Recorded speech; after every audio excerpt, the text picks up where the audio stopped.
नमस्कार। आज हम एक बहुत ही गहरे सवाल पर बात करने वाले हैं, मृत्यु के बाद जीवन। जी। और इसके लिए हम रमेश चौहान की किताब मृत्यु के बाद जीवन, भविष्य की खोज, उसके उपसंहार को देख रहे हैं। हाँ, ये किताब का वो हिस्सा है जो सब कुछ समेटता है एक तरह से। बिल्कुल। तो मतलब सदियों पुरानी पहेली है ये, मरने के बाद क्या होता है, और आज हम कहाँ हैं इस खोज में, और आगे क्या हो सकता है, इस पर बात करेंगे। सही कहा। किताब का ये हिस्सा ना कई अलग अलग स्रोतों से सबूत या कहिए सुराग एक साथ लाता है। हाँ। सोचिए, प्राचीन मिस्र की बुक ऑफ द डेड से लेकर हाँ। आज के दौर की साइंटिफिक रिसर्च तक। अच्छा। इसमें हिंदू धर्म का जो संसार चक्र है, ईसाई पुनरुत्थान की मान्यताएं, वो भी है। हाँ। और दिलचस्प बात ये कि पिक्सार की फिल्म कोको जैसे आजकल के उदाहरण भी हैं। हाँ, कोको तो बहुत अच्छी फिल्म थी। ये दिखाता है कि ये सवाल कितना यूनिवर्सल है ना? बिल्कुल, हर संस्कृति हर दौर में ये सवाल रहा है। और ये सिर्फ मतलब किस्से कहानियां या धार्मिक मान्यताएं ही नहीं है। नहीं। प्लेटो जैसे दार्शनिकों ने भी तो अमर आत्मा की बात की थी। हाँ बिल्कुल, और अब तो वैज्ञानिक भी इस तरफ देख रहे हैं, खासकर वो निकट मृत्यु अनुभव जिन्हें एनडीईज कहते हैं। जी, एनडीज, ये बड़े रहस्यमय होते हैं।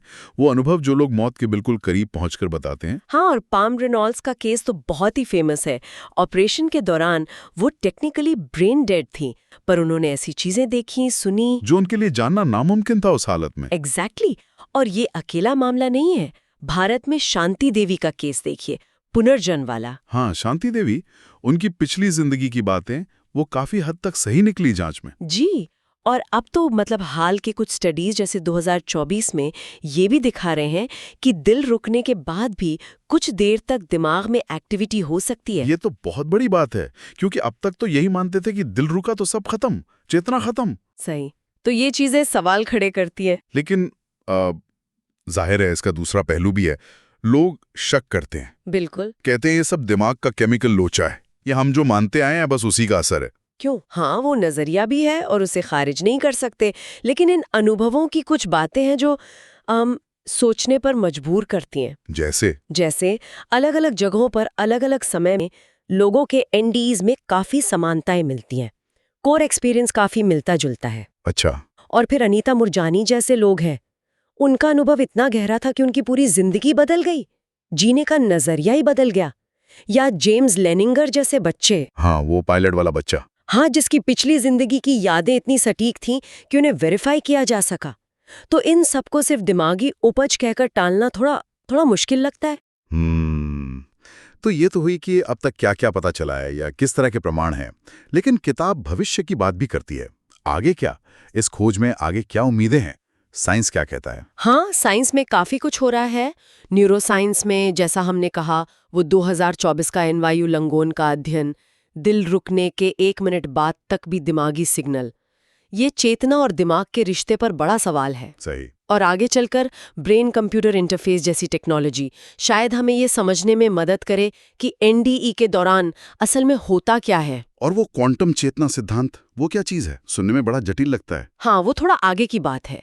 ये नए आइडियाज हैं जो मानते हैं कि चेतना सिर्फ न्यूरॉन्स का खेल नहीं है, शायद वो ज्यादा फंडामेंटल लेवल पर काम करती है, क्वांटम लेवल पर। मतलब दिमाग की सीमाओं से परे। हाँ, कुछ वैसा ही, जिसे नॉन लोकल कहते हैं। 2025 में क्वांटम रिपोर्ट्स जैसे जर्नल्स में इस पर और काम आने की उम्मीद है। अभी ये शुरुआती है, पर दिशा दिलचस्प है। ठीक है, विज्ञान के अलावा वो परामनोविज्ञान, पैरासाइकोलॉजी, उसका क्या रोल है? पुनर्जन्म वाले अध्ययन? वो भी बहुत महत्वपूर्ण है। जिम टकर जैसे रिसर्चर्स सालों से बच्चों के पुनर्जन्म के दावों पर काम कर रहे हैं। उनके पास 2500 से ज्यादा मामले हैं, जिनमें से करीब 70% की डिटेल्स काफी हद तक वेरीफाई हुई हैं। 70%? ये तो काफी ज्यादा है। हाँ, और अब तो आर्टिफिशियल इंटेलिजेंस एआई का इस्तेमाल करने की बात हो रही है इन यादों के पैटर्न समझने के लिए। ये 2025 के जर्नल ऑफ पैरासाइकोलॉजी में भी जिक्र है। देखना है कि क्या ये सिर्फ संयोग है या कुछ गहरा पैटर्न है। यानी कई सारी फील्ड्स अब एक साथ आ रही हैं, फिलॉसफी, साइंस, टेक्नोलॉजी। बिल्कुल, इंटरडिसिप्लिनरी अप्रोच बढ़ रहा है।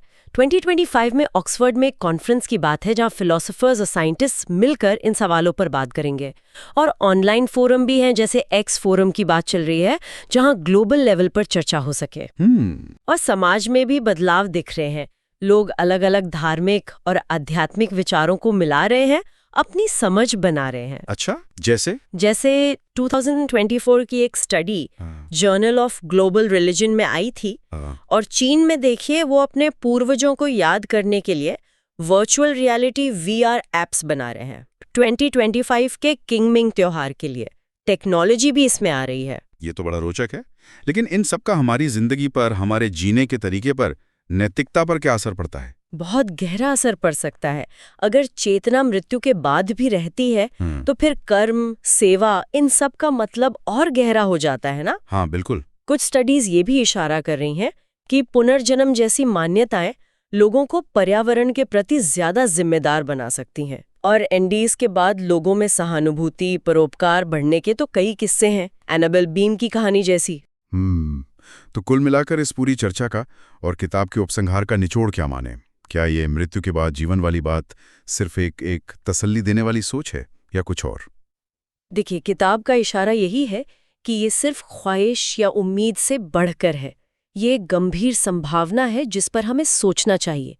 पैम रेनॉल्ड्स के अनुभव, शांति देवी की यादें, अनीता मुरजानी का वो गहरा जुड़ाव महसूस करना एनडीए में, ये सब सोचने पर मजबूर करते हैं कि शायद चेतना शरीर के बाद भी बनी रहती है।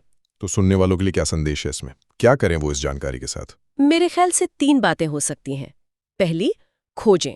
अगर दिलचस्पी है तो और पढ़ें, जानें, ऑनलाइन चर्चाओं में शामिल हों। दूसरी, चिंतन करें। खुद की मान्यताओं के बारे में सोचें, ये जीवन के उद्देश्य को कैसे देखती हैं। और तीसरी, शायद सबसे ज़रूरी, कार्य करें। इस बड़ी तस्वीर को ध्यान में रखकर जिएं। मतलब थोड़ी और करुणा, थोड़ी और समझ। अपने अनुभव शेयर करें अगर कुछ है तो। बहुत खूब। चलिए, इस विचार के साथ आज की बात खत्म करते हैं। एक सवाल छोड़ जाते हैं सबके लिए। जैसे जैसे विज्ञान और व्यक्तिगत अनुभव इस रहस्य पर रोशनी डाल रहे हैं, इस अनंत खोज में हम और आप एक व्यक्ति के तौर पर क्या भूमिका निभा सकते हैं? शायद ये रहस्य सिर्फ सोचने के लिए नहीं है, बल्कि हमें ज्यादा सार्थक रूप से जीने का एक बुलावा है।